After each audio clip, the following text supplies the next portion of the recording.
Cierra la puerta. Apaga las luces. Conecta tus audífonos y prepárate para escuchar las historias más aterradoras transmitidas en un podcast. Este es Habla Pablo, el podcast del pueblo en su sección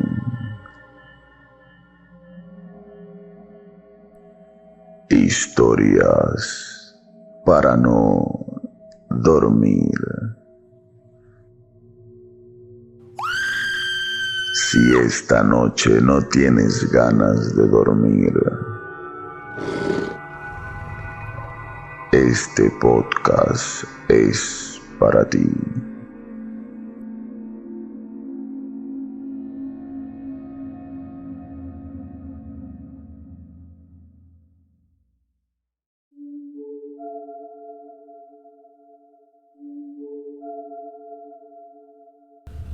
Muy buenos días, muy buenas tardes, muy buenas noches, muy buenas madrugadas o cuando sea que estén escuchando esto y sean todos bienvenidos a una sesión más de Habla Pablo, el podcast del pueblo en su sección Historias para no dormir. Hace muchos años, 20, quizás un poquito más, eran los inicios del internet, al menos para mí. Y como ya les había comentado en algún momento, el tema ovni me gustaba mucho. Esto hacía que investigue mucho acerca de este tema, de que entre a páginas. En ese tiempo uno accedía a este tipo de información mediante un correo electrónico. Tú te tenías que crear un correo electrónico para poder enlazar tu cuenta a este tipo de contenido, para que recién lo puedas ver. Una de las cosas que recuerdo de esos tiempos en donde me gustaba mucho el misterio y ver estos videos alucinantes, que por cierto gran parte de ellos quizás eran mentira, era que en este mundo del misterio y de lo paranormal se encuentran un montón, una gran cantidad diversa de fenómenos, ¿no?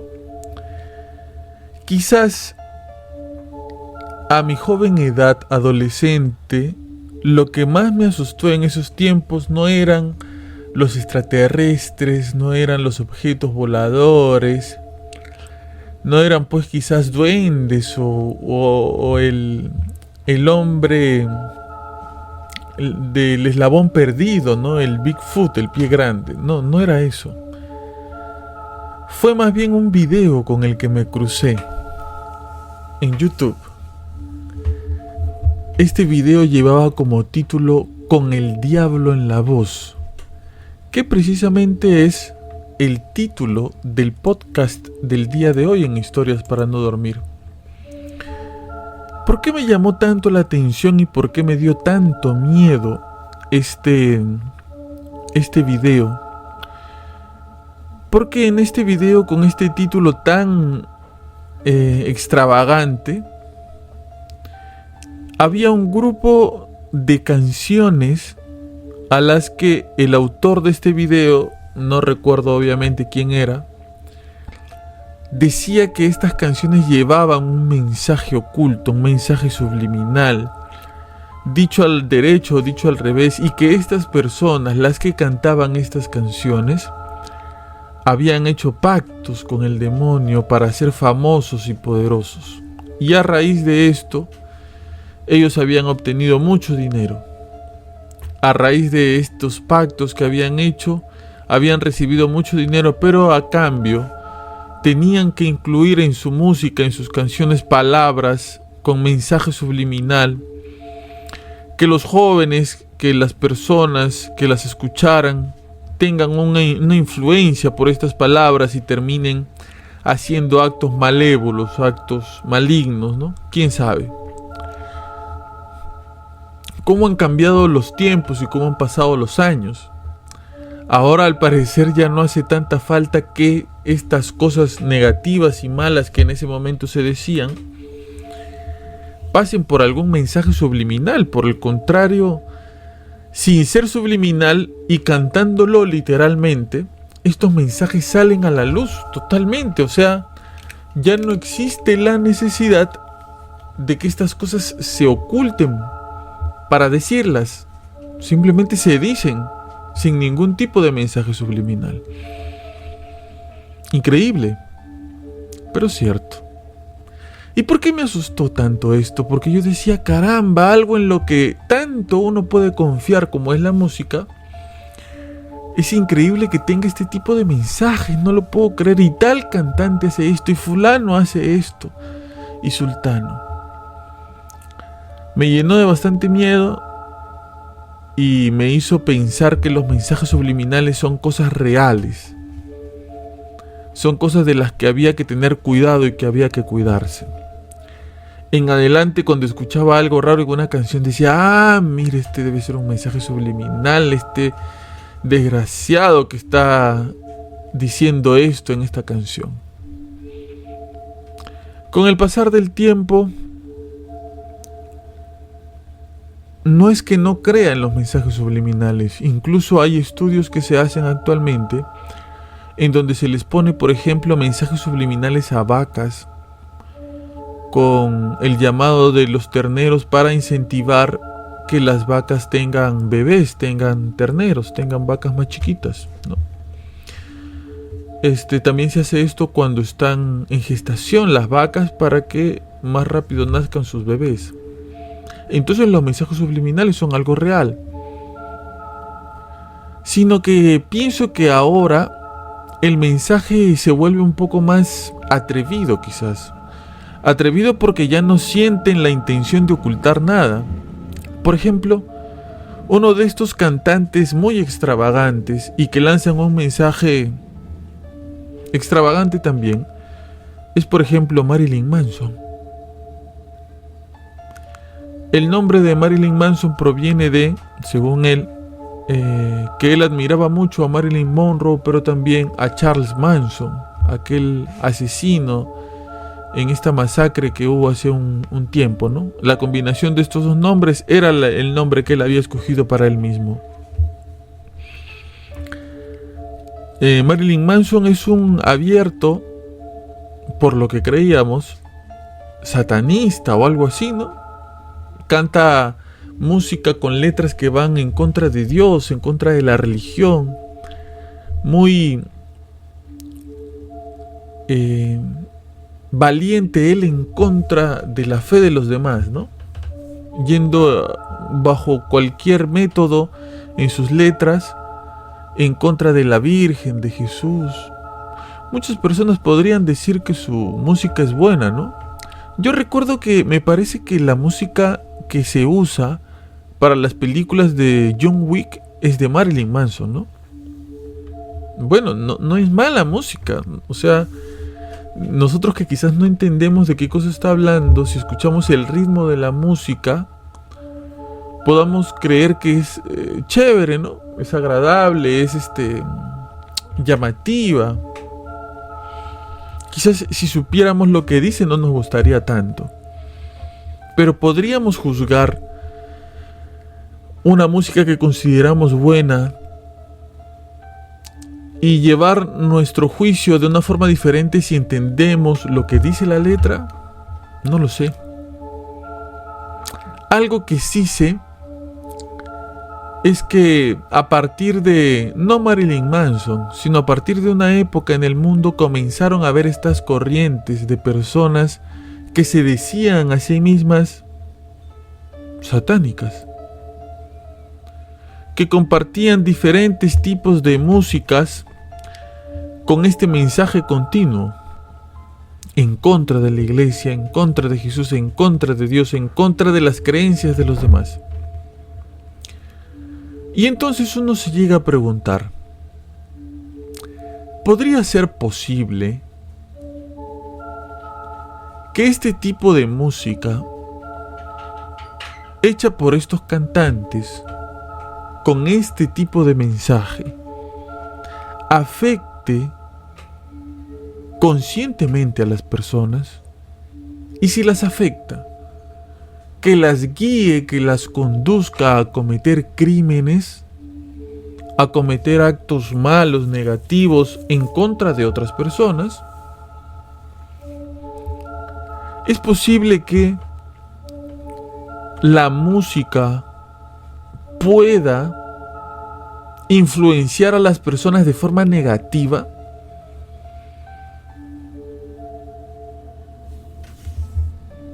Yo les pregunto algo y me gustaría que me contesten en los comentarios al final de escuchar todo lo que vamos a hablar el día de hoy. ¿Los cantantes tienen la obligación de dejar un mensaje en su música? ¿Los cantantes tienen la obligación de cantar siempre cosas que construyan el alma, la conciencia, la mente de las personas? ¿O simplemente se puede hacer música para divertirse, para bailar, para salir? ¿La música debe tener un mensaje? ¿Se le debe asumir esa responsabilidad a los cantantes? Bueno, a partir de todo lo que vamos a hablar el día de hoy, creo que podrías tú darme una respuesta válida, porque si la música influye o no influye de forma positiva o negativa en las personas, es algo que siento que se va a contestar en este podcast, porque me lo dijeron alguna vez en un en vivo mientras conversábamos sobre estos temas. Hay demasiado satanismo en cierto tipo de música. ¿Por qué? Vamos a averiguarlo. ¿Sí? Acompáñame. El Historias para no dormir de hoy va a comenzar con un grupo de rock llamado Slayer. La traducción de la palabra Slayer, del inglés obviamente, significa asesino. El grupo Slayer empezó en el año 1984. Cabe resaltar que Slayer fue uno de los grupos más importantes de lo que en ese momento se llamó thrash metal. El thrash metal es un género que se caracteriza mucho porque es muy fuerte, porque es muy agresivo, porque es muy violento, tanto en su sonido como en su música. El sonido es bastante pesado. ¿Y qué decir de las letras? Las letras son durísimas. Gran parte de estas letras con contenido satánico. Ahora, los espectáculos, los conciertos de este tipo de grupos no es que tampoco se queden atrás. Las puestas en escena de estos conciertos, de estos grupos, eran impactantes, por decirlo de alguna forma.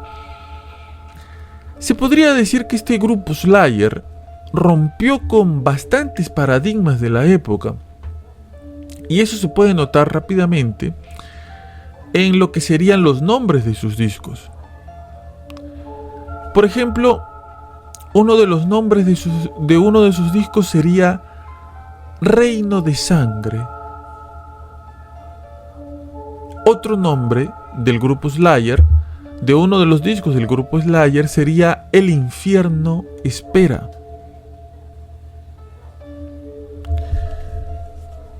Otro nombre llamativo sería Al Sur del Cielo. Y obviamente están las canciones y sus letras. Porque, por ejemplo, una de sus canciones se llamaría Temporada en el Abismo, Lloviendo Sangre, Mascarilla de Piel Muerta, Ángel de la Muerte, espíritu negro. Y todo esto acompañado obviamente de letras igual o más duras que los propios títulos. Ustedes que quizás deben tener entre 20 y tantos y 40 y tantos años, quizás algunos tienen más, otros tienen menos, y están escuchando los títulos de estas canciones, dirán: caramba, yo me quedé en Rosa Rosa de Sandro, ¿no?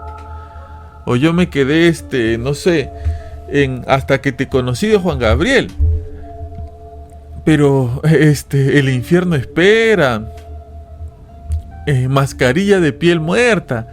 Ya a partir de cuáles son los nombres de estas canciones, uno podría comenzar a interpretar de qué trata la canción en sí, ¿no es cierto? Obviamente, música como esta, con estos títulos y con las letras que tenían, debía ser acompañada, por supuesto, de una voz igual de violenta y igual de potente. Entonces, mucho del contenido de estos grupos, las portadas, los títulos de los discos, las letras de las canciones, sus propios nombres,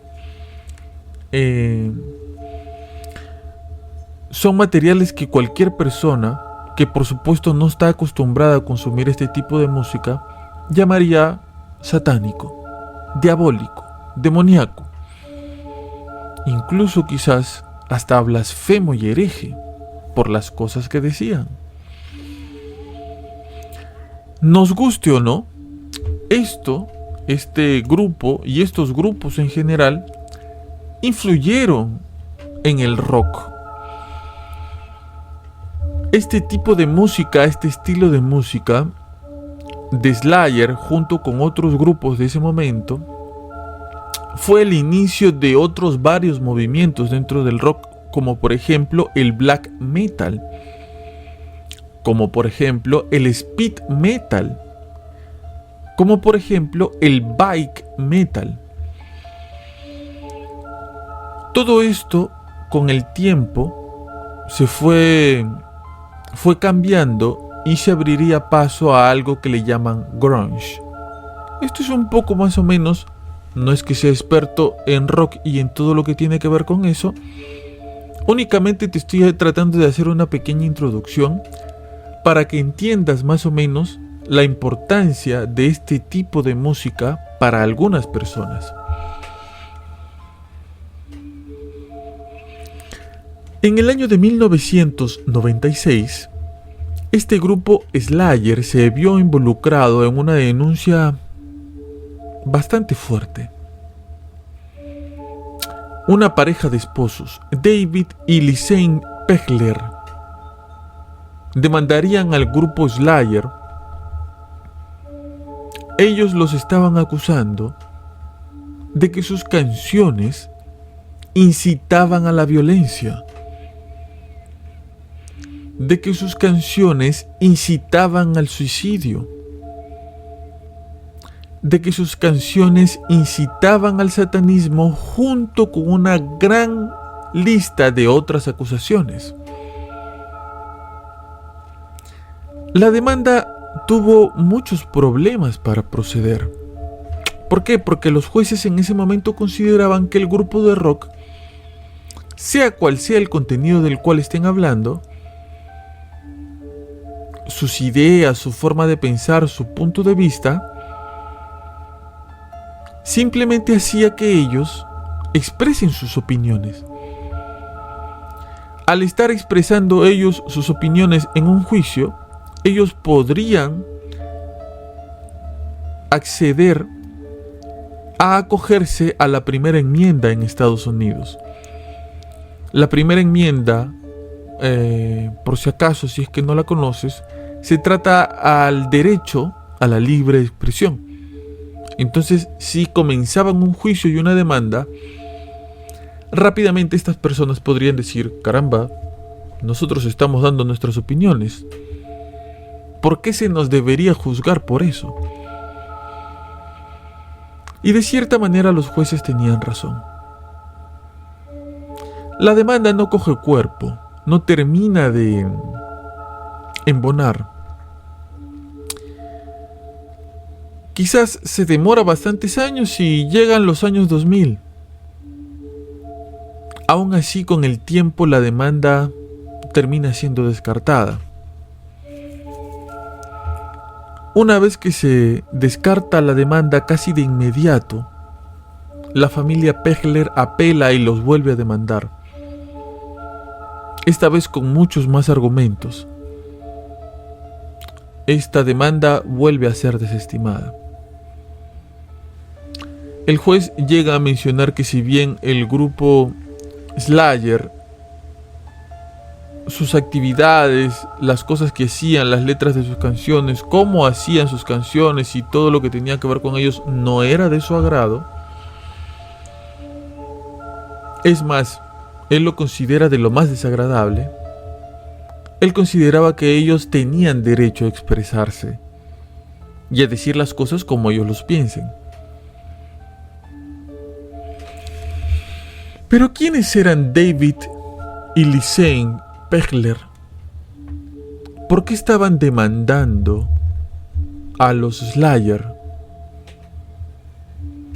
David y Lisanne Pegler consideraban que las canciones de los Slayer habían provocado el asesinato de su hija en el año de 1995 en California.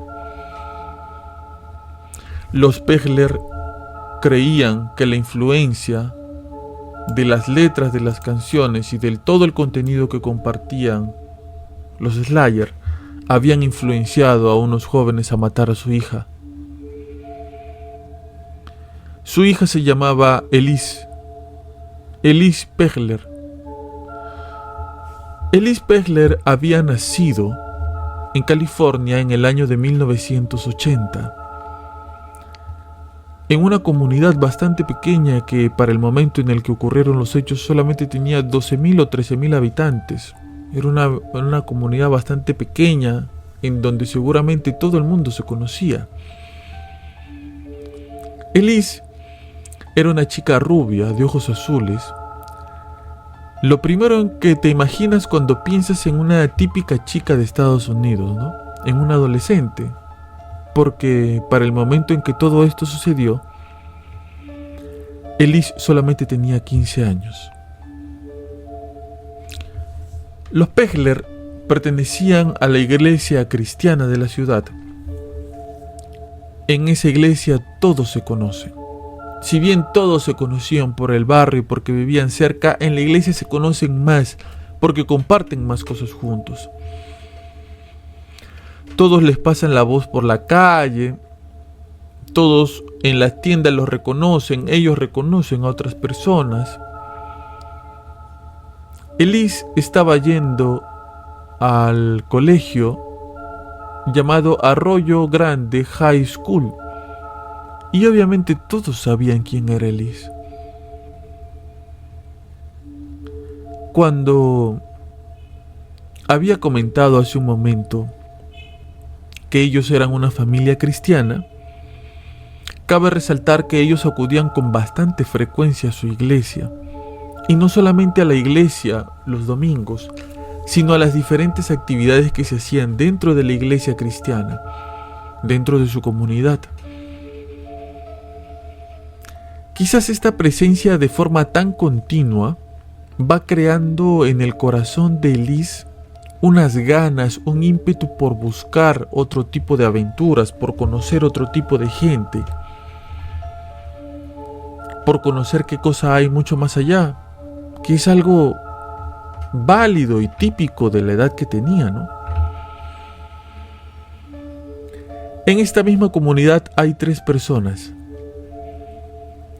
Si bien estos chicos se conocen, no es que sean amigos entrañables de toda la vida, simplemente se conocen. Estas personas eran Royce Casey, Jacob Delashmuth y Joseph Fiorella. Ellos forman parte de un grupo de rock llamado Hatred, que traducido quiere decir odio. Por supuesto, Royce, Jacob y Joseph son fanáticos del grupo Slayer.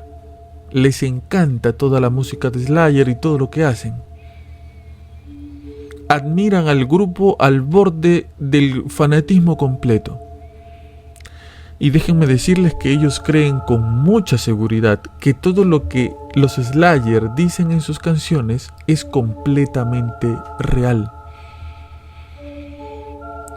Acordémonos que este tipo de grupos hablan en sus canciones, para no citarlos literalmente, de herejías, de cosas en contra de Jesús, en contra de María, en contra de la religión, de las cosas malas que harían por seguir a su líder o a su Dios, que vendría siendo el demonio, el diablo. En consecuencia, estos tres chicos se consideran también a ellos mismos satanistas, quizás, no lo sé, sin imaginar lo que esto conllevaría para ellos mismos, sin quizás imaginar lo que esta palabra significa en todo sentido. Estos chicos llevan el cabello largo y van a reuniones medio raras. Por supuesto, donde hay bastante consumo de drogas. Se visten con camisetas con mensajes demoníacos, se ponen accesorios, diferentes tipos de accesorios que sobrellaman la atención, porque todo es parte de un tipo de vestimenta, ¿no? Un estilo propio. El 22 de julio de 1995, Ellis sale de su casa y lamentablemente desaparece. Absolutamente nadie sabe sobre el paradero de Ellis. Recordemos que estamos hablando de una comunidad pequeña. Estas cosas no ocurren aquí. ¿Cómo será de llamativo lo que está pasando con la pequeña Ellis, la hija del matrimonio Page, que inmediatamente todos los vecinos comienzan a ayudar en la búsqueda? Van a la casa del matrimonio, comienzan a hacer oraciones, comienzan a hacer vigilias. Les tratan de dar en todo momento su apoyo de diferentes formas. La policía llega rápidamente a hacer las investigaciones. Diferentes miembros de la comunidad ayudan a la policía a hacer caminatas, a hacer algún tipo de rastreo, a hacer investigaciones. Se comienzan a agrupar para salir a recorrer los alrededores para ver si por ahí llegan a encontrar algo. Se pegan volantes por toda la ciudad. Incluso el anuncio de lo que está pasando sale en los medios de comunicación, en los periódicos y en la televisión. Mucha gente se ofrece a buscar a Ellis. Incluso estos tres muchachos, miembros de Hatred, Royce, Jacob y Joseph. Incluso han ayudado a poner afiches por todos lados. La policía intenta seguir hasta la más mínima pista, pero tienen un problema importante porque absolutamente toda la gente en la ciudad ha visto adolescentes de 15 años rubias paseando por la calle. De tal forma de que cuando van a preguntar a los testigos que dicen que han visto una niña rubia, se dan cuenta de que no es Ellis. La policía continúa buscándola y agotan todos los recursos posibles para tratar de encontrarla. Traen diferente tipo de ayuda para que la investigación pueda dar frutos. No logran encontrarla. La búsqueda de Ellis hace tanto ruido que llega hasta los oídos del FBI, quien comienza a ayudar en la investigación. Los miembros del FBI creen que es posible incluso que haya podido salir del estado, entonces mandan alerta a todos los estados del país.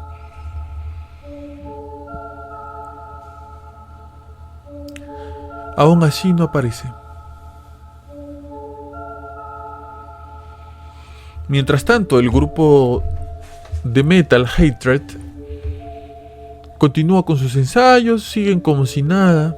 Su sueño es llegar lejos y ser famosos, ser una banda aclamada por mucha gente. Quieren ser igual a los Slayer. Un día, uno de los miembros de los Hatred, Royce Casey, decide abandonar el grupo. Y junto con ello no solamente abandonar el grupo, sino también abandonar el satanismo, abandonar las reuniones raras, dejar a un lado la ropa y todo tipo de actividad que realizaba junto con los Hatred. Y no solamente eso, decide convertirse al cristianismo. Comienza a formar parte de una comunidad cristiana y comienza a vivir una vida diferente. Conoce personas diferentes, hace actividades diferentes y él siente que se le comienzan a abrir los ojos a algo que él nunca había experimentado. Comienza a tener un conocimiento que a él le impresiona.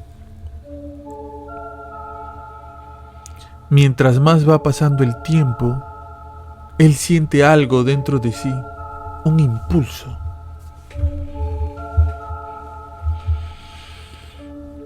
Royce Casey tiene confianza con una persona. Esta persona es un consejero espiritual.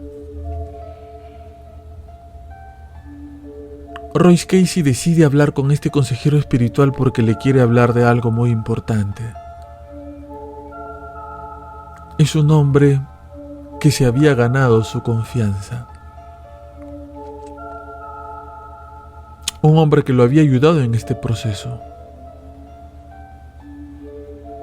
Es en ese momento que Royce Casey le confiesa a esta persona que él, Royce Casey, Jacob Delashmuth y Joseph Fiorella, miembros de Hatred, habían matado a Ellis en un ritual satánico.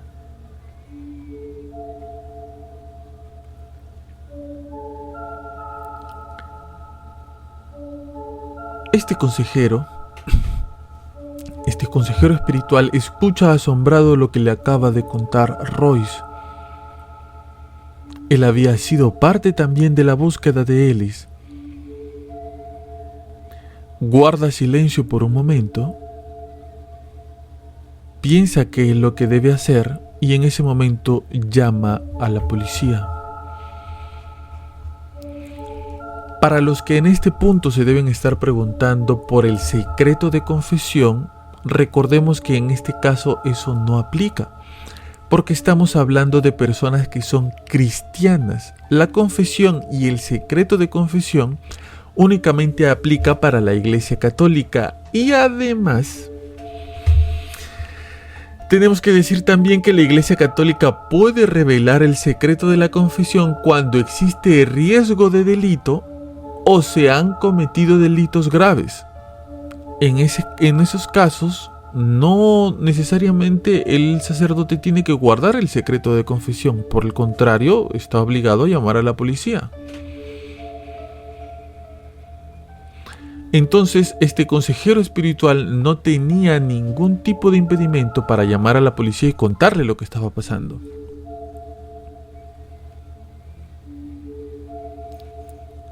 Cuando llega la policía, Royce confiesa todo lo que pasó e incluso los lleva al lugar en donde la han enterrado.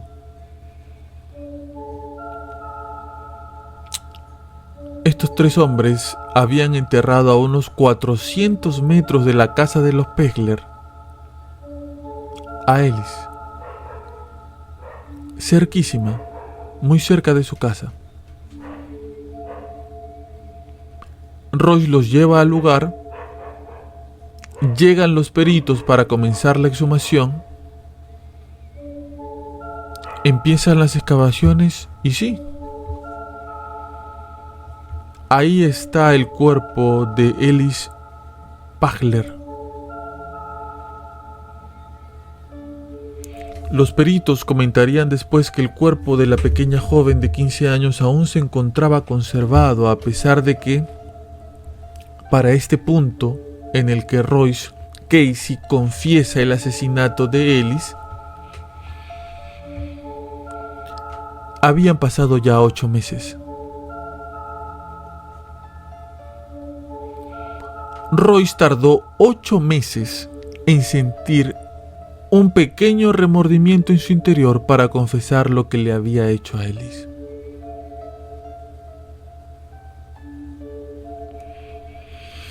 Inmediatamente, por supuesto, la policía fue detrás de los otros 2 implicados, Jacob de Lashmut y Joseph Fiorella. En ese momento comienza la investigación para saber qué fue lo que pasó en este caso. Cómo una joven cristiana de tan solo 15 años, tan tranquila como Ellis Pagler, terminó en un agujero a 400 metros de su casa, muerta.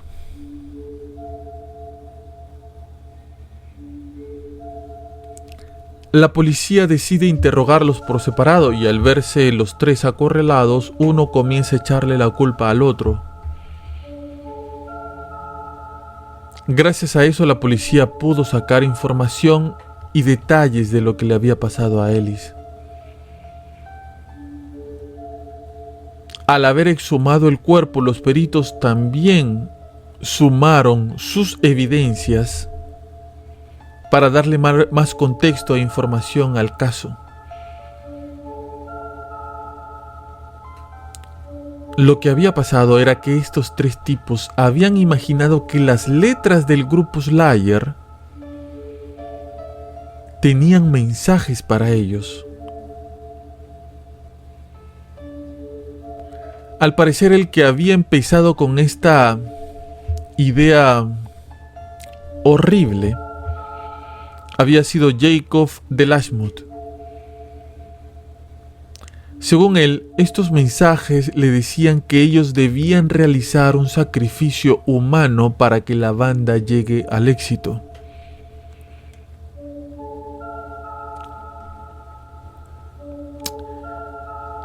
Todo el grupo comienza a tener este tipo de obsesión con esta idea y se les mete a la cabeza que tienen que hacer este sacrificio ritual, a pesar de que al principio se sentían reacios a la idea. Se convencen también de que este no debe ser cualquier ritual, sino que este ritual debe ser con una joven rubia. Y con una joven rubia que sea virgen.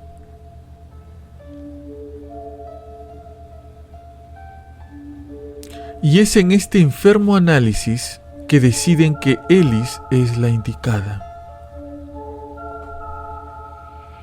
Estos 3 sujetos conocen a Ellis, saben que es una chica tranquila, es una chica cristiana, es una chica de su casa con muchos proyectos a futuro, religiosa, rubia. Ellos sentían que esta era la perfecta ofensa a Dios que los llevaría a ser acogidos por el propio demonio, que al agradarle este sacrificio tan espantoso, los llevaría al éxito para que compartan por todo el mundo el mensaje.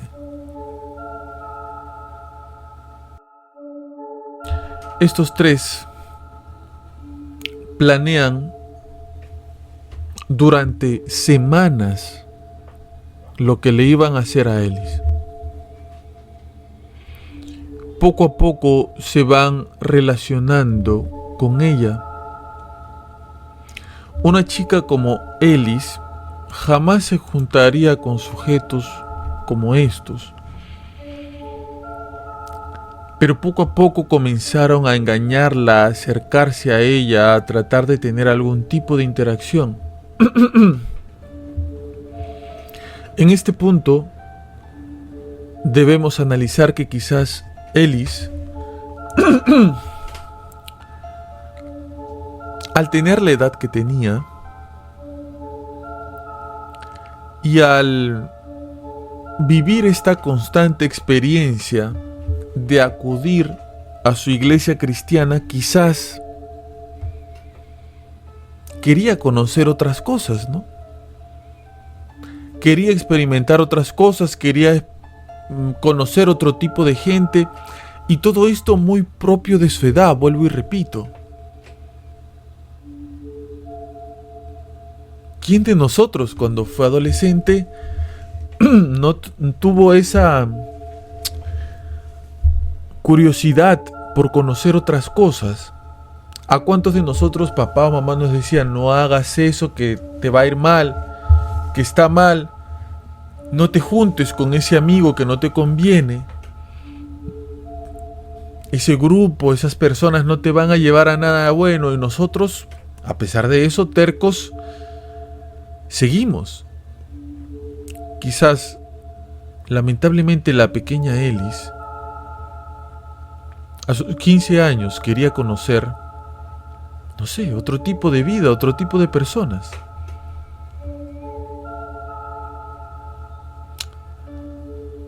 Estos sujetos se aprovechan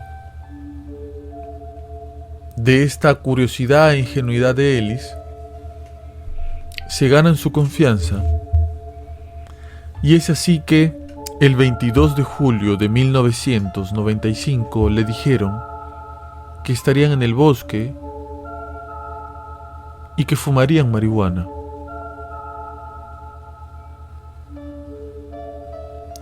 Ellis nunca había tenido ni el más mínimo contacto con algo así. Y cuando le dijeron esto, al parecer, Ellis sintió curiosidad. No sé, quiso romper por un momento las reglas, hacer cosas nuevas. Total, al domingo o al día siguiente iría a la iglesia, pediría perdón y estaría bien, pero ya había vivido la experiencia.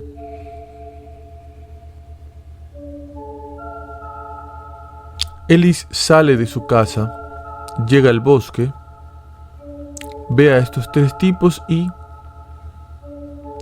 sin mediar ningún tipo de palabra, estos tres hombres se lanzan sobre Ellis.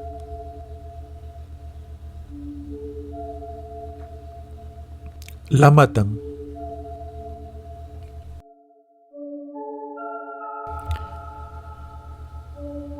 Parte del ritual sería que Ellis muera desangrada.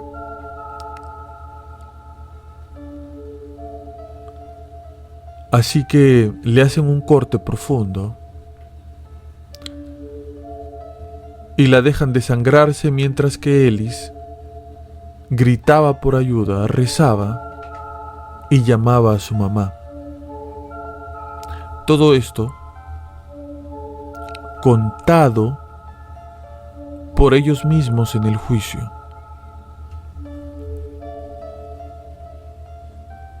Luego de eso, en una tumba de poca profundidad, ponen el cuerpo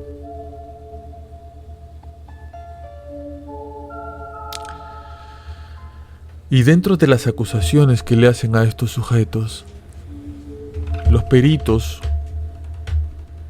que han estudiado luego el cuerpo de Ellis, porque esto ellos no lo contaron, se les acusa también de necrofilia. No voy a entrar a detalles de lo que es la necrofilia, pero espero que entiendas de qué se trata. Lo que le hicieron a Ellis fue realmente horrible. ¿Y todo esto para qué? Para que su grupo obtenga fama y fortuna. Luego de esto ellos siguieron con su día a día, normal, esperando que el Señor de las Tinieblas los recompense con éxito.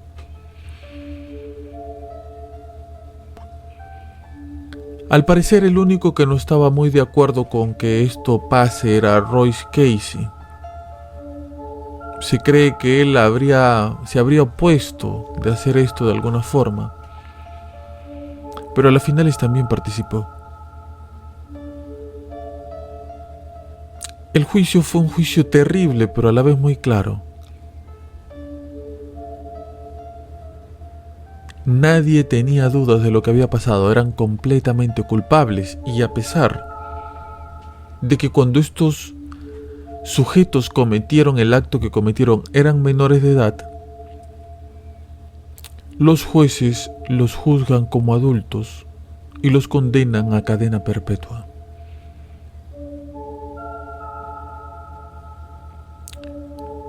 Como bien ustedes saben, cuando a una persona se le condena a cadena perpetua, a los 26 años después de haber cumplido su condena, esta persona puede solicitar su libertad bajo palabra. Aún así, ellos hasta estos días continúan en la cárcel. En el año 2019, tuvieron la posibilidad de solicitar su libertad bajo fianza. El que más lo intentó fue Royce Casey en 3 ocasiones y en las 3 ocasiones se la denegaron. El gobernador del distrito consideró que no es apropiado dejar libre a una persona como Casey, aduciendo que todo lo que movió a Casey a cometer este horrendo crimen continúa en su mente. La última vez que Royce Casey solicitó su libertad condicional fue en marzo de este año 2024.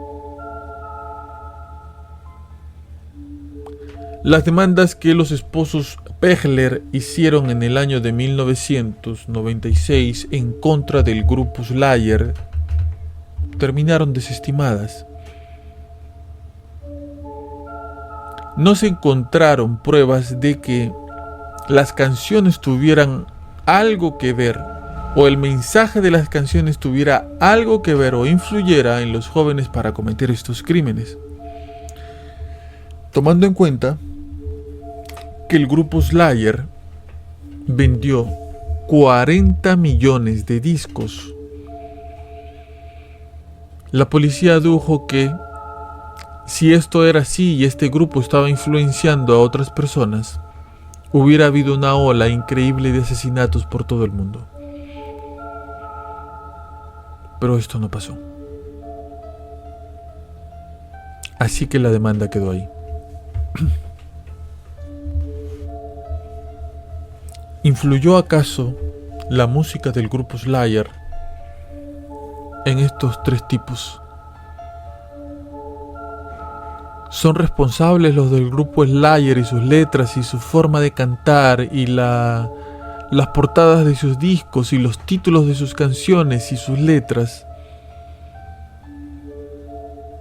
¿Son responsables del asesinato de Ellis Pegler? Bueno, esto no solamente pasa aquí. En el año 2001, en Noruega, para ser más precisos, en Oslo, para el año de 1984 se había formado una banda de thrash metal llamada Mayhem. Este grupo como el anterior que acabamos de citar, tenía inclinaciones satánicas. Como ya lo hemos mencionado, canciones, discos, letras, vestimenta, nombre artístico. El nombre artístico que estos chicos tenían también hacía referencia a esto, como por ejemplo uno de ellos que se llamaba Necrobutcher, lo que quiere decir carnicero de cadáveres. Otro se hacía llamar a él mismo Euronymous, en alusión a un nombre de un demonio que aparece en la Biblia satánica de el popular Anton Szandor LaVey. Quizás pronto hagamos un Historias para no dormir de ese hombre. Este último, Euronymous, se podría decir que era el más apegado a las creencias satánicas, pero a las creencias satánicas más brutales. No tanto como Szandor LaVey, lo suyo era un poco más radical, si es que lo anterior no lo es ya. En 1987 el vocalista cambió su nombre a Muerto, así se hacía llamar, Muerto. Ellos eran jóvenes que eran parte de una comunidad acomodada. ¿Qué cosa quiere decir esto, Pablo? Ellos tenían absolutamente todo para triunfar en la vida. El dinero, los contactos, las empresas de sus papás. Ellos podrían trabajar en lo que se les hubiera dado la gana. Pero ellos querían ser transgresores. Querían llegar lejos. Tanto fue así que en su localidad y alrededor también se podría decir que ellos se hicieron bastante conocidos. A pesar de que mientras pasó el tiempo cambiaron de integrantes, el grupo en sí se hizo bastante conocido. Sus espectáculos eran bastante impactantes, estridentes. Continuamente contra la religión, continuamente blasfemando. Era su estilo, era lo que querían hacer porque sentían que así eran transgresores. Incluso el vocalista, el que se hacía llamar el Muerto, se cortaba a sí mismo en pleno show. Tanto habrá sido esto que quería dar este show de que él se cortaba, ¿no? De que él se mutilaba, se hacía daño a sí mismo, que una vez lo tuvieron que llevar de emergencia al hospital porque se estaba desangrando. Ellos pensaban que hacer esto les daría cierto prestigio y los haría ganar un lugar en este género.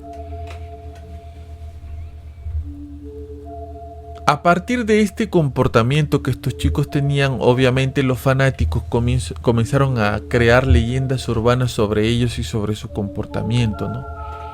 Decían que antes de cada concierto el vocalista, el Muerto, como le decían, o como se hacía llamar, ponía su ropa debajo de una tumba fresca, para que esta ropa tome la energía de la muerte y que antes de comenzar a cantar, incluso llevaba él un morral y dentro del morral había un cuervo muerto. Y de cuando en cuando él abría el morral y aspiraba el olor de la muerte. Todo esto es poco probable que haya sucedido, aunque después de lo que estamos hablando, la verdad, quién sabe, ¿no? Quién sabe. Este tipo, el Muerto, tenía una historia medio rara. Él había tenido un accidente automovilístico y gracias a este accidente él tuvo una experiencia cercana con la muerte. Al parecer esto había influenciado bastante en él. Incluso algunas personas dicen que él sufría del síndrome de Cotard. ¿Qué cosa es el síndrome de Cotard, Pablo? El síndrome de Cotard o como se le conoce también, delirio de negación o delirio nihilista, se trata de una enfermedad mental relacionado a la hipocondria, ¿no? Este tipo que está enfermo cree que está muerto. O sea, él en su mente piensa que él se murió. Incluso en algunos casos, ellos piensan y sienten que están sufriendo putrefacción de sus órganos. En otros casos diferentes, piensan que ellos simplemente no existen. Por eso quizás eso explicaría un poco de su actividad de cortarse, ¿no? De hacerse cosas así, ¿no? Porque él creía que él no estaba vivo. Sumándole todo esto, obviamente, consumo de drogas y consumo de alcohol. A pesar de todo esto que te estoy contando, el grupo seguía en crecimiento. Será en el año de 1991 que el vocalista, el muerto, decide terminar con su vida. Según lo que se sabe, sale de su casa, se va al bosque, hace algunas cosas en el bosque, regresa a su casa y escribe una nota poniendo perdón por salpicar sangre. Ya imagínense ustedes qué fue lo que pasó después. Al rato de todo eso llega Euronymous, otro miembro de la banda, y simplemente lo quería visitar, y cuando abre la puerta lo ve muerto ahí tirado en medio de su sala, y en ese momento, en vez de ir a llamar a la policía o llamar a una ambulancia, este tipo que se hacía llamar Euronymous se va a una tienda de fotografías, compra una cámara portátil y comienza a tomarle fotos a su amigo que estaba tirado en el piso y se había volado la cabeza. No solamente eso, este tipo, con algunos restos de su cráneo, se hace algunos adornos y algunos collares. Es más, si hasta este punto esto no te parece grotesco, este tipo utilizó las fotos que le había tomado a su amigo como portada de uno de sus discos. Disco que, por cierto, se vendió bastante bien.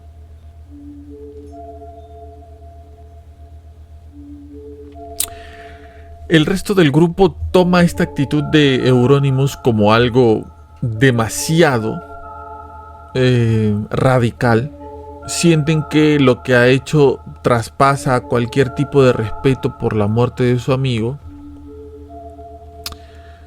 Esto ya no es show, esto ya no es puesto en escena, esto es algo real, y sienten que lo que ha hecho simplemente es demasiado. Aún así, el grupo sigue adelante. Euronymous abre una tienda de discos llamada Helvet y parece que este tipo era bueno en los negocios porque su tienda comienza a ir muy bien. Es más, esta tienda Helvet se convierte en un punto de encuentro y de reuniones. En la parte de abajo, en el sótano, se ponían a conversar y no solamente, al parecer, hablaban de música, sino de cosas un poco más oscuras. A estas reuniones, al grupo que se había formado en estas reuniones, se le llama Black Circle. Date cuenta, todos estos nombres tienen que ver con oscuro, con malo, con esto, con el otro, ¿no? Euronymous había comenzado a trabajar también en su propia disquera. Y a su propia disquera le llama Dead Like Silence. Esto, el abrir su propia disquera, hizo que jóvenes que estaban recién incursionando en la música, en ese género y en ese estilo de música, vayan a la tienda de Euronymous, vayan a donde él tenía su disquera para grabar sus primeros discos y para conocer a otras personas igual que ellos que ya tenían mucho más experiencia en estos temas. Todo esto trajo a personas nuevas dentro del entorno de Euronymous y de toda esta gente de el Black Circle. Entre las personas nuevas que comienzan a conocer, conocen a una persona llamada Bark Birkens. Él se hacía llamar a sí mismo el Conde Grishnak. Este tipo se había acercado a la disquera para grabar su propio disco. Los miembros de su banda ya no querían saber más del grupo, pero él aún así quería grabar su disco. Cuando comienza a ir con bastante frecuencia, ahí comienza a conocer a Euronymous. Y comienza a conocer su ideología también, ¿no? Este tipo, Bark Birkens, tenía su forma de pensar, Euronymous tenía la suya, pero era interesante escuchar su punto de vista sobre el satanismo. Euronymous tenía una ideología comunista y satánica. Bark Birkens, por el contrario, tenía una ideología neonazista, antisemitismo y, por supuesto, anticristiana. La relación creció, la amistad creció y por consiguiente también comenzaron a crecer los negocios. De pronto, en Noruega comienzan a aparecer ataques deliberados en iglesias, incendios en iglesias. Habían tipos que llevaban con galoneras de combustible, rociaban por todos lados y prendían las iglesias. No solo esto, también comenzaron los asaltos a cementerios. Este grupo de personas abrían las tumbas, sacaban los huesos, destruían todo lo que estaba a su alrededor y con los cráneos decoraban sus habitaciones. Eran ellos. Era el Black Circle. Y a partir de que se hizo conocida estas noticias, cada vez eran más. La policía contará un total de 52 templos atacados y más de 1500 tumbas profanadas.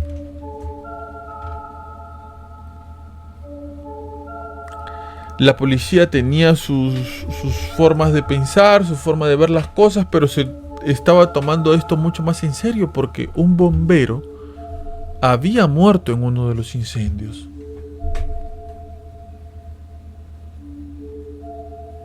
Esto se había convertido en un caso criminal bastante grave. Dentro de este grupo, Black Circle, comenzaron de un momento a otro discusiones porque a Birkens no le gustaban las creencias de Euronymous. Sentía que su ideología no coincidía con lo que en ese momento requería el grupo. No llegaban a acuerdos, no conversaban, discutían. Encima, para colmo de males, la tienda de Euronymous comienza a ir muy mal. A todo esto súmenle pues el alcohol, súmenle las drogas y todo lo que estas personas consumían. Todo iba muy mal. Miren cómo serán las cosas que le hacen una entrevista a Birkens. En esta entrevista, este tipo Birkens terminaría confesando delante de un periodista que los incendios y los asaltos en los cementerios los habían hecho ellos. El periodista lleva rápidamente esta información a la policía y la policía comienza a investigar. Por otro lado estaba Euronymous con problemas con la banda porque se le habían sumado muchas cosas, entre ellas que había utilizado la fotografía de El Muerto, el vocalista anterior de la banda, para ponerlo como foto de portada del álbum. Súmenle a esto que la tienda no iba bien, todo era un problema. Para el año de 1993, Bark Birkens llega a la casa de Euronymous. Según Bark, él quería aclarar algunas cosas de la tienda, del grupo, quería conversar. También quería saber por qué no le había grabado Euronymous su disco si él ya le había dado su anticipo.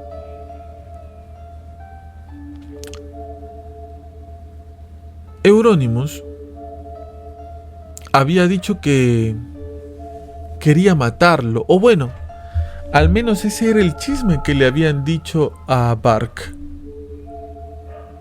Entonces él también va con esa intención de querer preguntarle, oye, ¿qué estás hablando, no? ¿Tú me quieres matar? Bark, según su propia versión, quería saber la verdad sobre esto, ¿no? La discusión entre ellos se incrementa. Y mientras se hace cada vez más eufórica, Bark Birkens agarra un cuchillo y apuñala a Euronymous.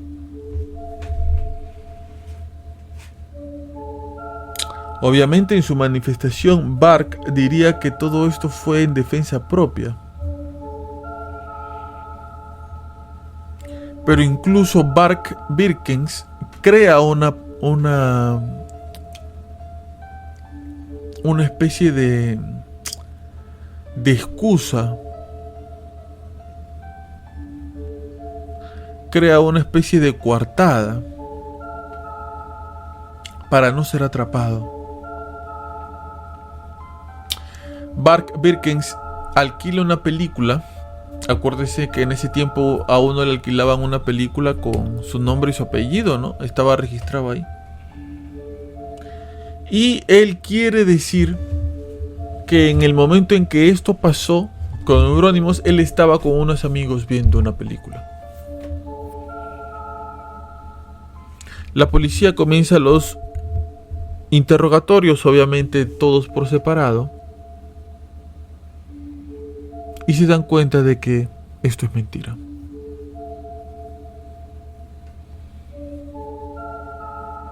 Todos dijeron que el que había matado a Euronymous fue Bark Birkens.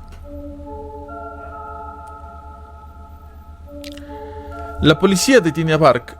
Comienzan las investigaciones, comienza el juicio.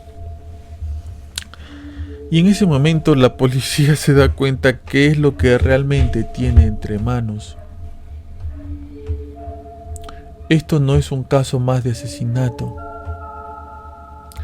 Tomando en cuenta que Noruega era un país bastante tranquilo, casi no había delincuencia, tú no podías escuchar todos los días en el noticiero que un sicario había matado a una persona que vende verduras en el mercado, eso solamente lo escuchas acá, o que estaban asesinando a transportistas, eso solamente lo escuchas acá, o que qué sé yo, ¿no? Eran crímenes menores, no estaban acostumbrados a crímenes tan grandes. La policía se da cuenta lo grande que es esto.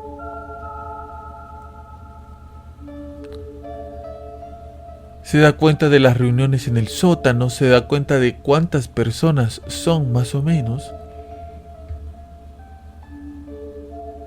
Se dan cuenta cómo utilizan la tienda supuestamente para conversar, para escuchar música, como un búnker, un centro de operaciones. Y descubren los planes que tenían a futuro. A Bark Birkens se le enjuicia y va a la cárcel ¿Y saben qué es lo loco? Que hoy en día Bart Birkens está completamente libre. La pena máxima en Noruega es de 16 años. Él ya los cumplió y ya salió.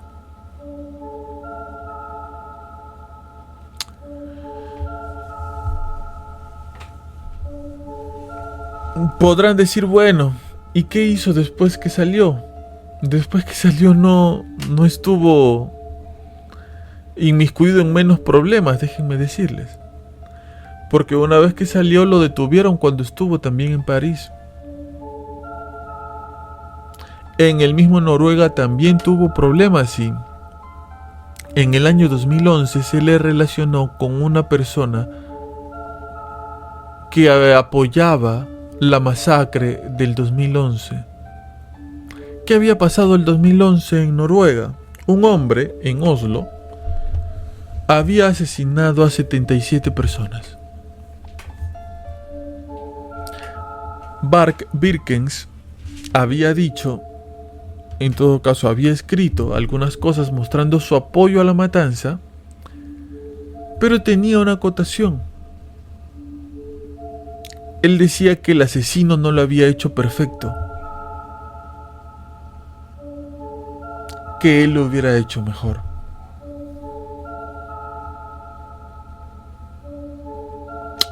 Él en este momento sigue libre. Algunos miembros del Black Circle fueron enjuiciados y algunos están libres, pero solamente se les juzgó por poco tiempo, nada de gravedad. Todo esto, según dicen algunas personas, solamente fue la cama, el preludio, el preámbulo de las matanzas que vendrían después en el año 2011.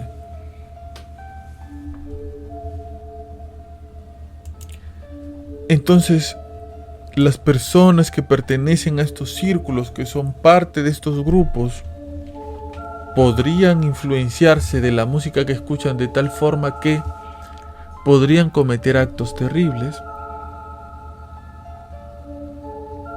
Piensa, ¿sí? No. Yo soy responsable de mis propios actos. Me saturan con tanta información que no sé qué hacer. Eso te pasa en todos lados, déjame decirte, no solamente con el metal pesado. Pero esta no es la única historia tampoco. Las cosas no terminan ahí. A mediados de los años 90, en Italia, para ser más precisos, en una región llamada Varese, hay un grupo de personas de diferentes edades, algunos eran niños, eran bastante chicos, que forman parte de algo parecido a un grupo musical. Muchos llamarían a esto una secta. Estas personas se hacían llamar a ellas mismas bestias de Satanás.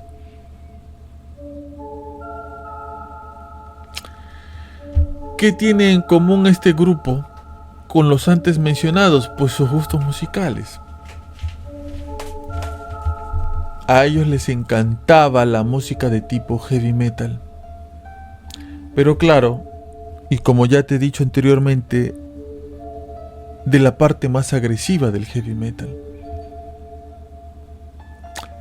Este grupo que habían formado practican diferentes tipos de ritos de iniciación que van desde humillaciones hasta lesiones, golpes, hasta llegar al último punto, que es la firma de un contrato con tu sangre.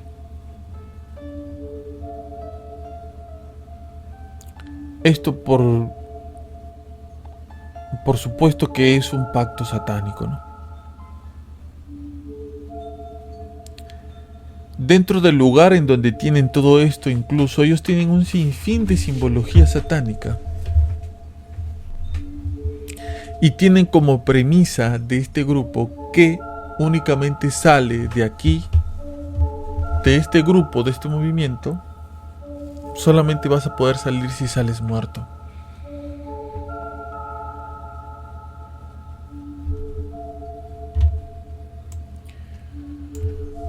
Los miembros de este grupo, por decirlo de alguna forma, tienen en la comunidad diferentes tipos de actividades.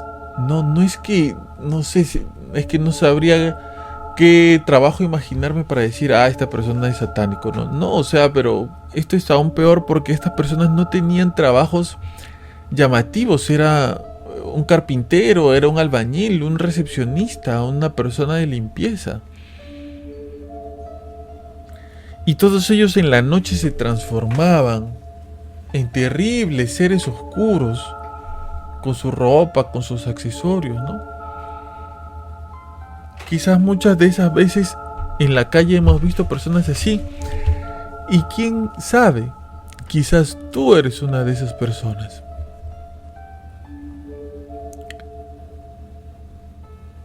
Uno de estos miembros de este grupo se llamaba Andrea Volpe. Este tipo, Andrea Volpe, era un tipo que tenía muchos problemas en la cabeza. Tenía muchos problemas mentales. Pero a pesar de eso, este hombre era obviamente un adicto y bebía mucho alcohol. Como se deben dar cuenta, es el común denominador de todos los casos, ¿no? Pero sobre todo, lo que todos ellos tienen en común es que todos eran satanistas y todos escuchaban la misma música.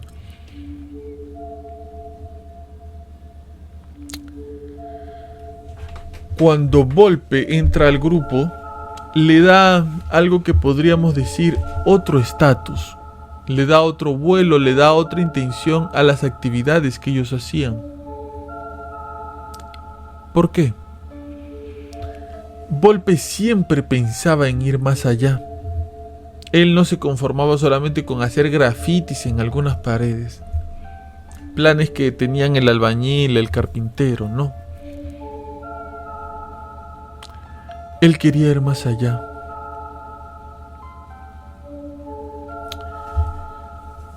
Dentro de este grupo hay una mujer llamada Chiara Marino.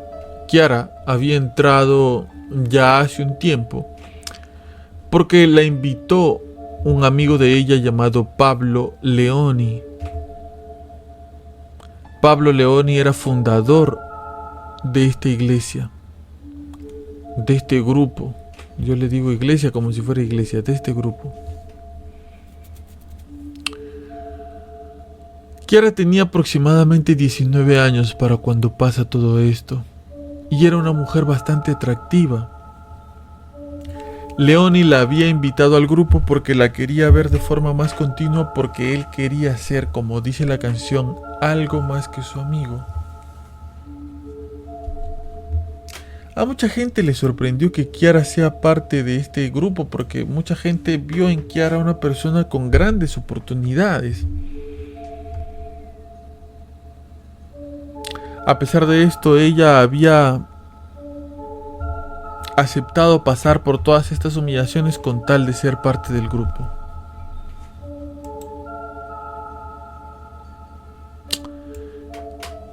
Es en un momento de drogas, de alcohol, de alucinación o de problemas mentales como tenía varios de estos chicos, que a uno de ellos se le ocurre decir que Chiara es la Virgen María.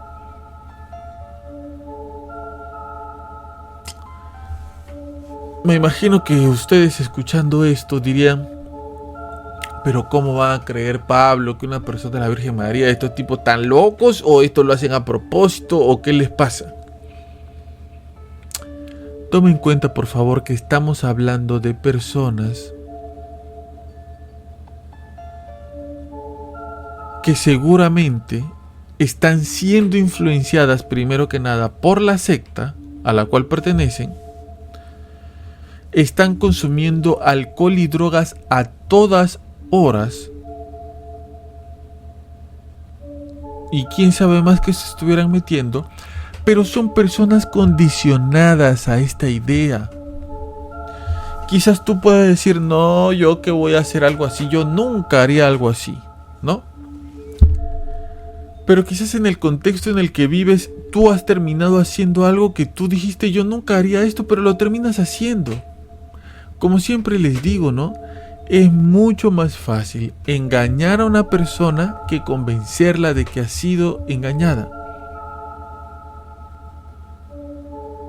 Entonces, que estas personas hayan tenido este tipo de pensamientos extremos, este tipo de pensamientos realmente enfermos, solamente responde al momento por el cual ellos estaban pasando.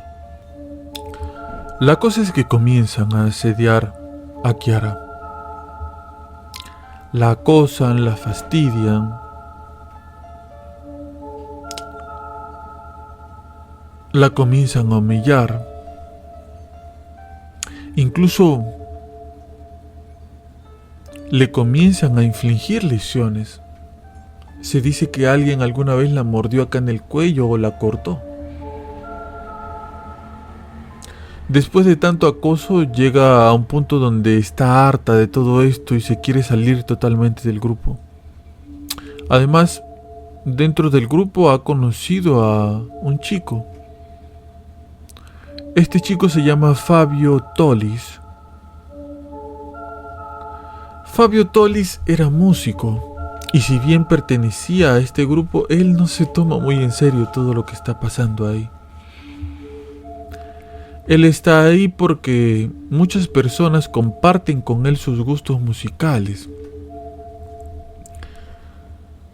Él sabía que mucho de lo que estaba pasando aquí era fantasía, sabía que mucho de lo que cantaban estos cantantes en sus letras era fantasía, que en realidad no era real. Cuando alguno por ahí decía tener ataques o arranques satánicos, él pensaba, de repente se le ha subido demasiado la droga, no le hizo mal, le chocó.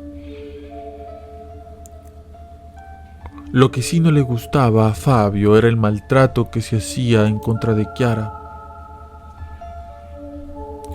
Cuando Kiara le dice y le comenta que se quiere salir del grupo, él le dice, yo también. Todo esto lo único que provoca es que esta gente empiece a actuar de forma mucho más violenta todavía y deciden hacer un sacrificio al demonio. La sacrificada, Kiara. El primer intento de asesinato en contra de Kiara no se pudo concretar y fue en el año de 1997, en una fiesta. A Kiara le comienzan a invitar diferentes tipos de bebidas para tratar de dormirla, y después de dormirla planea inyectarla algún tipo de droga para que parezca una muerte accidental por abuso de drogas. Mientras están tratando de hacerla dormir de tanto trago, pasa por ahí un auto de la policía, ve algo sospechoso y tienen que dejar el plan por completo. Más adelante, el 31 de diciembre de ese mismo año, para Año Nuevo, Kiara y Fabio están en un auto juntos conversando de lo más normal, pasándola bien. No se han dado ellos cuenta que afuera del auto están estos tipos poniendo un petardo en el tubo de escape. Lo que quieren hacer es que este petardo explote y los termine matando. Si bien este petardo se prende y comienza a echar bastante humo, este humo comienza a salir por el auto, estos dos salen corriendo y el petardo no explota nunca.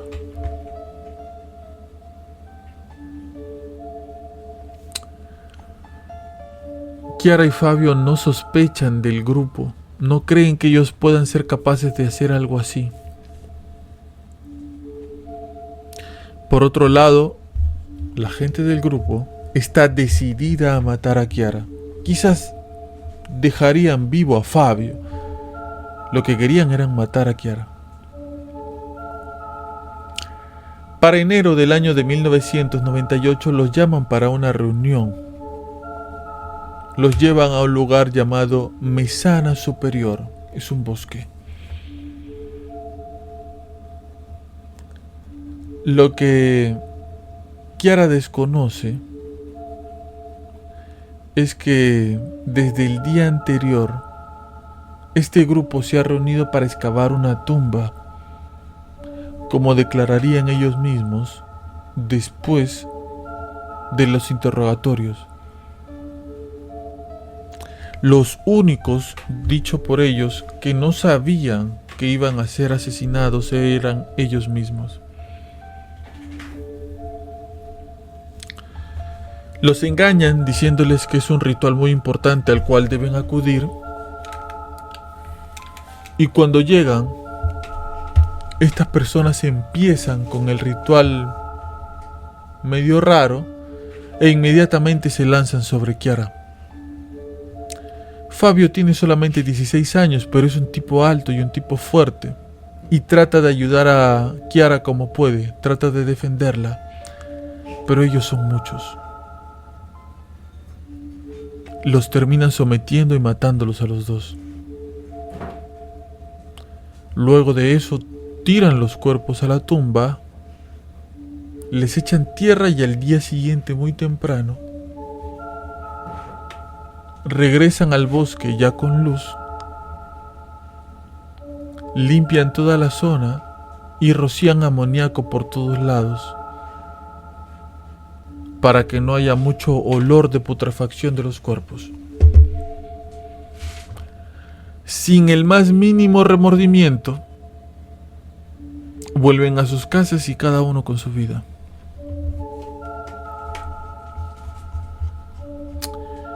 El papá de Fabio, llamado Michele, llama a la policía al ver que su hijo no regresa a casa.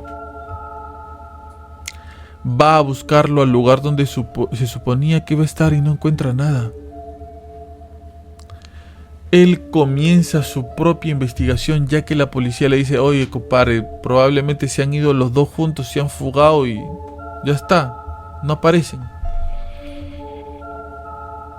Michele, que conoce a su hijo, sabe que Fabio no haría algo así. Además, Michele reportaría después que él recibió, más o menos en esos momentos, una llamada medio extraña de Fabio diciéndole que se iba a quedar con su novio en una casa. Al parecer no fue Fabio.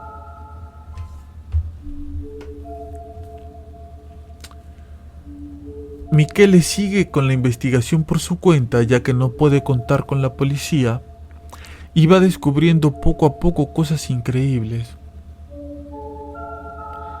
La familia de Kiara no cree tampoco en la versión que da la policía. Kiara tenía muchos planes a futuro.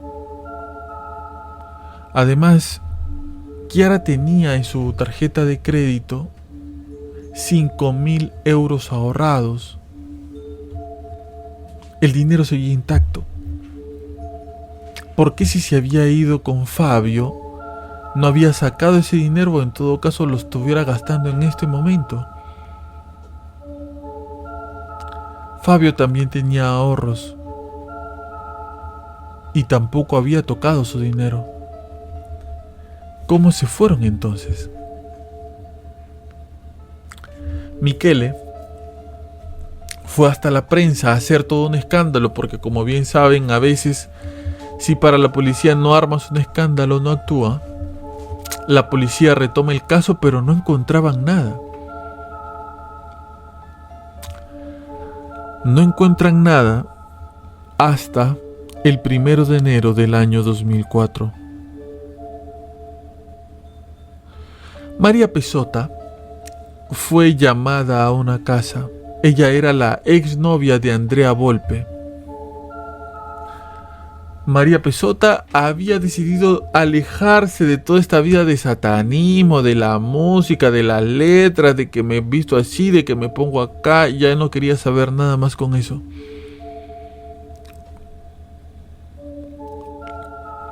Ella es invitada a la casa de la actual novia de Andrea Volpe. Obviamente no sabía que era la casa de su novia. Utilizan cualquier pretexto, la llaman y ella accede y va. Si bien Andrea Volpe es uno de los miembros más fuertes de la comunidad Las Bestias de Satanás, él tenía mucha gente por encima de él. Y una de las personas que tenía por encima de él le había dicho que tenía que matar sí o sí a María, ya que ella sabía demasiado. Al saber ella demasiado sobre todas las cosas que habían hecho, los podría denunciar y se podrían dar cuenta del asesinato de Fabio y de Chiara. Citan a María con cualquier pretexto X y le dicen a Andrea Volpe que la tiene que matar. Pero no solo eso, le dicen también que si no la mata en el transcurso de un mes, el que se iba a morir iba a ser él.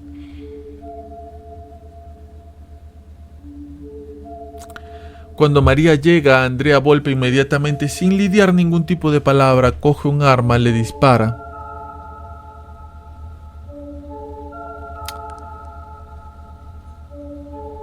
No muere. Lamentablemente llega otro compañero de esta misma comunidad y la terminan de matar.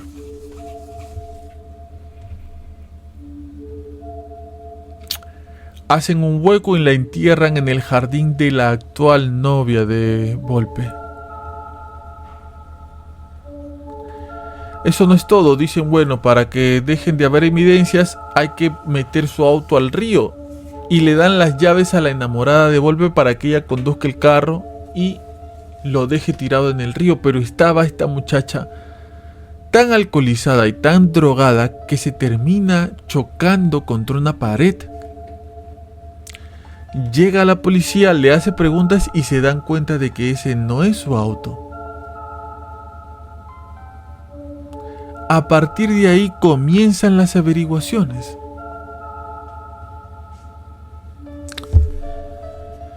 La policía comienza a sospechar y comienza a atar cabos. Llega hasta esta comunidad, los entrevista uno por uno, hasta que uno de ellos suelta absolutamente todo. Llegan hasta el jardín, excavan sin mucha profundidad y encuentran ahí los dos cadáveres. El de Fabio y el de Chiara.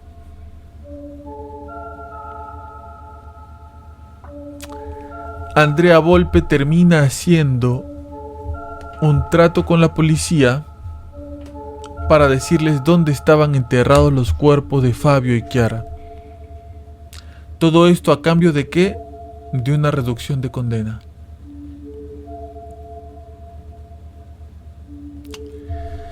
Si bien la policía llegó a hacer una investigación, encontraron algunas cosas que para variar no podían probarse, pero las encontraron. ¿Y qué fue lo que encontraron? Que las bestias de Satanás estaban involucradas en por lo menos 14 muertes.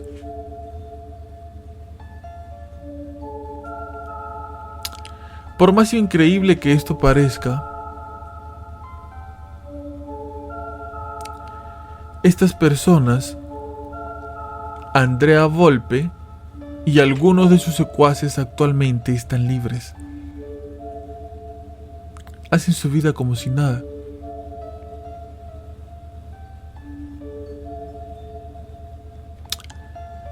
A la novia que tenía Volpe y que había intentado hundir el auto de María para que no se den cuenta de lo que había pasado, dicen, esta chica es una cómplice más, nomás hay que darle 6 años y después que salga.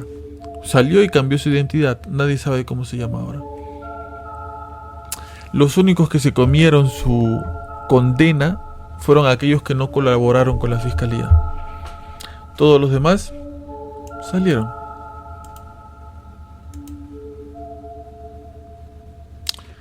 Ahora,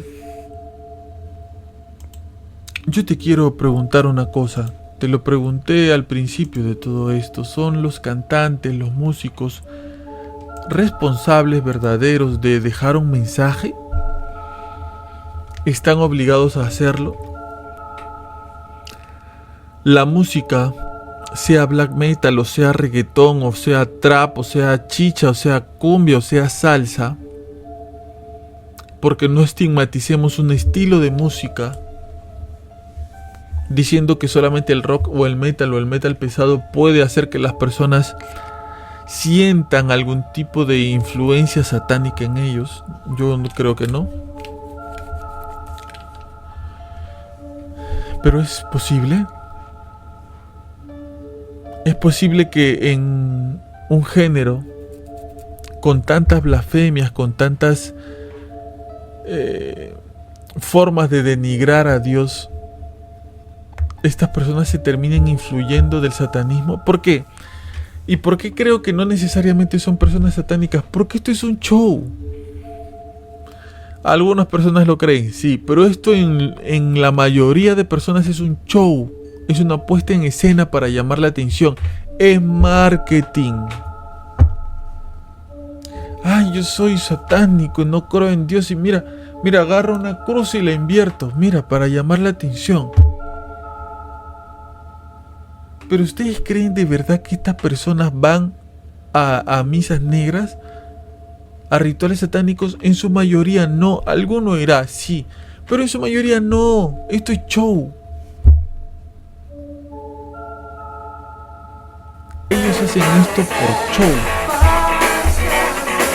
Es un espectáculo para ellos.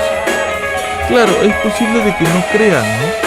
Es posible de que no sean personas creyentes y en consiguiente hablar mal o bien de algo en lo que otras personas creen, sienten que es algo transgresor y no sienten ningún tipo de culpa. Mira nada más estos cantantes de trap. ¿Qué cosa dicen? Me persigue la policía. ¿Qué te va a perseguir a ti la policía, loco? Me persigue el FBI. ¿A qué le vas a importar al FBI, hermano lindo, tú? Soy no sé qué y vivo de tal. Viven constantemente peleándose con enemigos imaginarios. ¿Esto está mal? No, es parte del show. ¿Cuántos creen que no sé, a Maluma lo persigue la policía? ¿Cuántos creen que J Balvin lo persigue el FBI? ¿Cuántos creen que, no sé, que Karol G ha matado gente? Es show, es espectáculo, es parte de una letra que las otras personas quieren escuchar. ¿Quién cree en este mundo que Anuel es sicario o pertenece a un barrio y él es no sé, el más bravo de su barrio? Es show. Y en estos casos, en su mayoría también lo es. Pablo, ¿un músico debe dejar obligatoriamente un mensaje en una canción? No, yo creo que no. La gente puede hacer la música que le dé la gana. ¿Por qué es responsable de dejarte un bonito mensaje para tu corazón? Para tu conciencia. No. El que debe alimentar y cultivar eso eres tú. Si tú quieres escuchar música que tú sabes que habla de algo malo, eres tú el que decide escucharla. Como cuando prendemos la televisión y están dando tantas cosas malas, eres tú el que decide ver esas cosas malas para contaminar tu corazón. La música también puede ser divertida, también puede ser un show, también puede ser una puesta en escena, no necesariamente literal. Entonces los músicos, yo siento que no tienen ningún tipo de responsabilidad de criar a tus hijos. Y no creo, por más que nos duela aceptarlo, que tengan la obligación de dejar un buen mensaje. Yo siento que pueden hablar de lo que quieran. Lo que importa en realidad es quién consume lo que ellos ofrecen. Y si tú eres uno de esos consumidores, bueno, preocúpate un poco, ¿no? ¿Qué le estás echando a tu organismo, a tu cuerpo, a tu corazón? No digo ahora que hay que escuchar durante todo el día música católico-cristiana, ¿no? Y hacer de nuestra casa como si estuviéramos en una constante misa. Tampoco va por ahí. Pero lo que sí creo es que hay un grupo de personas, cantantes o no, que pueden tener letras muy bonitas o muy rítmicas, que en realidad están mucho más cerca del demonio, son influenciados mucho más fuertes por él, y actualmente alguno de ellos está preso, está siendo enjuiciado en este momento. Y posiblemente le pase lo mismo que le ha pasado a Jeffrey Epstein, que por una razón muy extraña, en una celda antisuicidios, se terminó ahorcando mientras el guardia de seguridad se quedaba dormido y las cámaras se apagaban.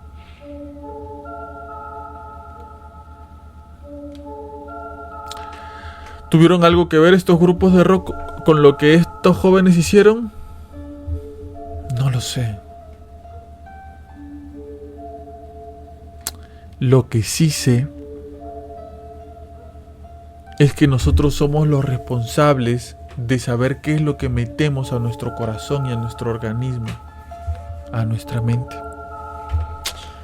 Y muy bien, espero que te haya gustado el podcast del día de hoy. Ha sido difícil encontrar estos casos porque era mucho más fácil poner a Shakira cantando el Waka Waka al revés, ¿no? Y decir, ay, mira, la Shakira está diciendo entre lenguas, no sé, algo del diablo, ¿no? Pero encontrar casos en donde verdaderamente ha habido, al parecer, algún tipo de influencia de la música a la vida ha sido difícil. Pero ya si eso no es, no me corresponde a mí responderlo, te corresponde a ti. Tú interpreta si influye o no influye. Gracias por acompañarnos esta semana, gracias por haber sido parte del podcast. Recuerda por favor que estamos trabajando muy duro, no sabes lo que le ha pasado a la computadora ahora. Este es mi cruz de esta computadora que la quiero ahorcar. Pero bueno, es el medio por el cual llego a ustedes y he llegado a ustedes muchas veces. Y bueno, toca comprar las cosas que hay que comprar y hacerle las reparaciones que hay que hacerse nomás. Gracias por acompañarnos, por estar aquí hasta este momento del podcast. El jueves de iVer estuvo muy interesante. Hablamos de cómo se llama, del iceberg de Big Pharma, ¿no? De cómo estos medicamentos, el monopolio que hay de medicamentos por todo el mundo y cómo hay un sobrecosto constante de una pastilla que puede costar 3 céntimos de dólar en ser fabricada y nos la venden en $280,000. Es sinceramente algo muy feo, ¿no? Muy feo lo que pasa con eso también. Te invito a que vayas a ver el iceberg de Big Pharma también y los otros episodios que tenemos, porque recuerda por favor que si tú estás pasando por un mal momento, tú estás pasando por una situación mala, triste, delicada, fuerte y quieres distraerte un rato, quieres distraerte un poco, quieres estar tranquilo, estar tranquila y olvidarte por un momento de lo que está pasando, darle un break a tu vida, pausarle un momento, calmarte, respirar, escuchar un poco lo que hacemos y después ya más tranquilo, distraído, volver a hacer lo que estabas haciendo, a veces sirve. A veces sirve uno tiene a veces mucho insomnio y no sabe qué hacer, poner el podcast de fondo mientras estamos hablando, total. Nada de lo que vamos a decir lo hacemos para hacerte daño, ¿no? Entonces, si tú estás pasando por diferentes tipos de situaciones negativas y necesitas compañía, por favor, confía en nosotros y acompáñate de nosotros. Tenemos toda la más bonita intención de siempre acompañarte. De eso se trata el podcast. De acompañar a las personas. Acompáñate de nosotros, que nosotros nos acompañamos de ti. Esto fue Habla Pablo, el podcast del pueblo en su sección Historias para no dormir. Ya tengo la nueva radionovela para el canal. Comienzo a producirla ya y viene pronto. Hasta luego.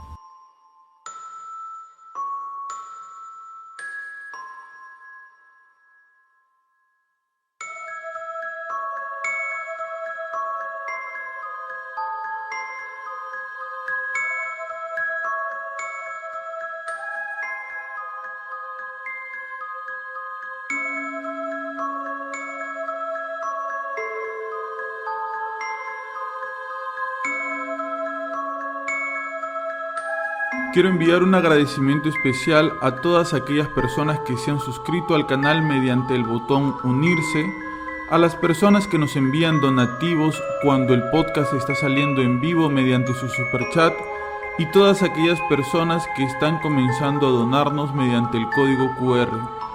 Gracias a ustedes vamos a poder realizar más investigaciones, comprar nuevos equipos y apoyarnos para poder sacar adelante este bonito proyecto. Muchísimas gracias.